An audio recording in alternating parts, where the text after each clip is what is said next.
Hi friends, मैं हूं आपकी अपनी अलीसा सरकार और यह है आपका अपना चैनल द उपन्यास टेलर। मैं लिखती हूं कुछ कहानियां, कुछ किस्से और उन्हें करती हूं आपसे साझा। एक बार फिर से हाजिर हूं, तो आइए शुरू करते हैं बिना किसी देरी के ये कहानी। ट्रेन के एसी कंपार्टमेंट में मेरे सामने की सीट पर बैठी एक लड़की ने मुझसे पूछा, हेलो, क्या आपके पास इस मोबाइल की सिम निकालने की पिन है?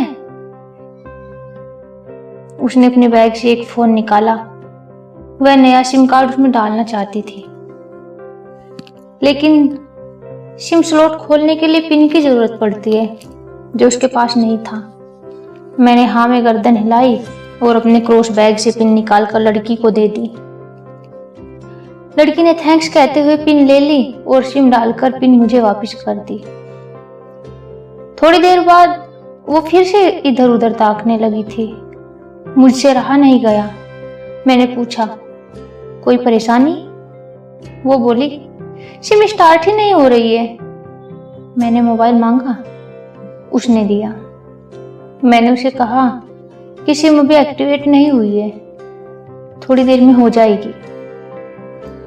एक्टिव होने के बाद आईडी वेरिफिकेशन होगा, उसके बाद आप इसे इस्तेमाल कर सकेंगी। लड़की ने पूछा, आईडी वेरिफिकेशन क्यों? मैंने कहा, आजकल सिम वेरिफिकेशन के बाद ही एक्टिव होती है। जिस नाम से ये सिम उठाई गई है उसका ब्यौरा पूछा जाएगा, बता देना। लड़की बुदबुदाई। मैंने दिलासा देते हुए कहा, इसमें कोई परेशानी की बात नहीं है। वो अपने हाथ से दूसरा हाथ दबाती रही, मानो किसी परेशानी में हो। मैंने फिर विनम्रता से पूछा, आपको कहीं कॉल करना हो तो मेरा मोबाइल इस्तेमाल कर लीजिए।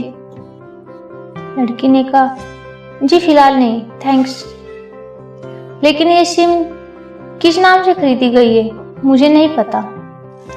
मैंने कहा, एक बार एक्टिवेट होने दीजिए, जिसने आपको सिम दी है उसी के नाम की होगी। उसने कहा, ओके, कोशिश करते हैं। मैंने पूछा, आपका स्टेशन कहाँ है? लड़की ने कहा, दिल्ली। और आप? लड़की ने मुझसे पूछा था। मैंने कहा, दिल्ली ही जा रहा हूँ, एक दिन का काम है। आप दिल्ली में रहते हैं या? लड़की बोली, नहीं नहीं, दिल्ली में कोई काम नहीं है, ना ही मेरा घर है वहां। तो मैंने उत्सुकतावश पूछा था। वो बोली, दरअसल दूसरी ट्रेन है जिसमें आज मैं हूं और दिल्ली से तीसरी गाड़ी पकड़नी है, फिर हमेशा के लिए आजाद। आजाद? लेकिन किस तरह की कैद से? मुझे फिर जिज्ञासा हुई, किस कैद में थी ये कमसिन अल्हड़ सी लड़की? लड़की बोली, उसी कैद में थी जिसमें हर लड़की होती है, जहां घर वाले कहे शादी कर लो, जब जैसा कहे वैसा करो। मैं घर से भाग चुकी हूँ। मुझे ताज्जुब हुआ, मगर अपने ताज्जुब को छुपाते हुए मैंने हंसते हुए पूछा, अकेली भाग रही हैं आप? आपके साथ कोई नजर नहीं आ रहा? वो बोली, अकेले नहीं, साथ में है कोई। कौन? मेरे पर्सन खत्म ही नहीं हो रहे थे। दिल्ली से एक ट्रेन पकड़ूंगी, फिर अगले स्टेशन पर वो जनाब मिलेंगे और उसके बाद हम किसी को नहीं मिलेंगे। ओह, तो ये प्यार का मामला है? उसने कहा, जी। मैंने उसे बताया कि मैंने लव मैरिज की है। ये बात सुनकर वो खुश हुई, बोली, वाओ, कैसे, कब? लव मैरिज की बात सुनकर वो मुझसे बात करने में रुचि लेने लगी थी। मैंने कहा, कब, कैसे, कहाँ, वो मैं बाद में बताऊंगा, पहले आप बताओ, आपके घर में कौन कौन है? उसने होशियारी बरतते हुए कहा, वो मैं आपको क्यों बताऊं भला? मेरे घर में कोई भी हो सकता है, मेरे माँ पापा भाई बहन, या हो सकता है भाई ना हो, सिर्फ बहनें हो, या ये भी हो सकता है कि बहनें बहनें हो, या ये भी हो सकता है कि बहनें न हो और दो चार गुस्सा करने वाले बड़े भाई हों। मतलब मैं आपका नाम भी नहीं पूछ सकता? मैंने काउंटर मारा। वो बोली, कुछ भी नाम हो सकता है मेरा, टीना, मीना, रीना, शीना, कुछ भी। बहुत बातूनी लड़की थी। थोड़ी इधर उधर की बातें करने के बाद उसने मुझे टॉफी दी, जैसे छोटे बच्चे देते हैं क्लास में। बोली आज मेरा बर्थडे है। मैंने उसकी हथेली से टॉफी उठाते हुए बधाई दी और पूछा कितने साल की हुई हो? वो बोली 18। मतलब भागकर शादी करने की कानूनी उम्र हो गई आपकी? वो हंसी इस बार और कहा कुछ नहीं।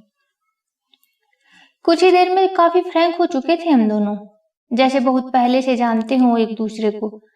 मैंने उसे बताया कि मेरी उम्र 35 है, यानी कि मैं उससे 17 साल बड़ा हूँ। उसने चुटकी लेते हुए कहा लग तो नहीं रही हो।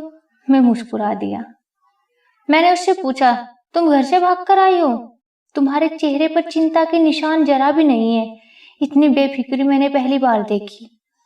खुद की तारीफ सुनकर वो खुश हुई। बोली मुझे उन जनाब ने, मेरे लवर ने पहले ही समझा दिया था कि जब घर से निकलो तो बिल्कुल बिंदास रहना, घर वालों के बारे में बिल्कुल मत सोचना, बिल्कुल अपना मूड खराब मत करना, सिर्फ मेरे और हम दोनों के बारे में सोचना। और मैं वही कर रही हूँ।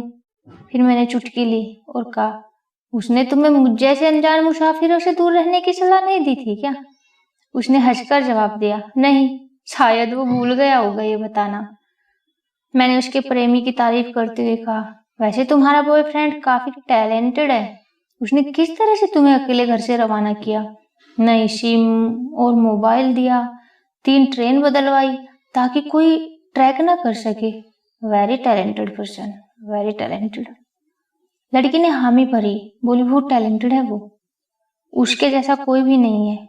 मैंने उसे बताया कि मेरी शादी को 10 साल हुए हैं, एक बेटी है 8 साल की और एक बेटा 1 साल का।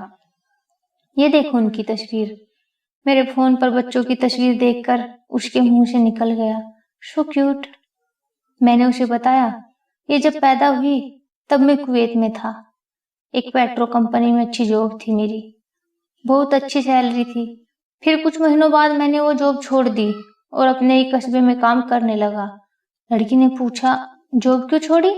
मैंने कहा बच्ची को पहली बार गोद में उठाया तो ऐसा लगा जैसे मेरी दुनिया मेरे हाथों में है। 30 दिन की छुट्टी पर घर आया था, वापस जाना था लेकिन जा ना सका। इधर बच्ची का बचपन खर्च होता रहे, उधर मैं पूरी दुनिया कमा लूं तब भी घाटे का सौदा है। मेरी 2 टके की नौकरी, उसका लाखों का बचपन। आपको ये कहानी कैसी लगी मुझे जरूर बताएं।